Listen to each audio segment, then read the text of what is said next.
कुरान में अल्लाह कहते हैं, जिस तरह भाई ने बात की कि सूद को अल्लाह खत्म करता है और तिजारत को बढ़ाता है और अल्लाह रसूल से जंग है सूद, तो मैं इस ऐवान को यह कहना चाहता हूं, हमारी लड़ाइयां वगैरह भी होती रहेंगी, बदकिस्मती से जो माहौल है वो चलता रहेगा, ये मैं 10 साल से देख रहा हूं। लेकिन ये ऐवान अगर ये काम कर गया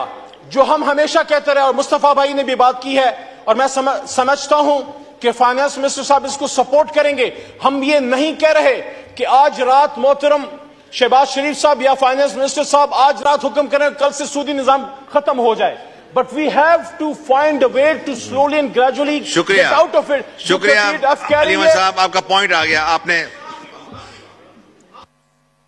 खोले माइक खोले।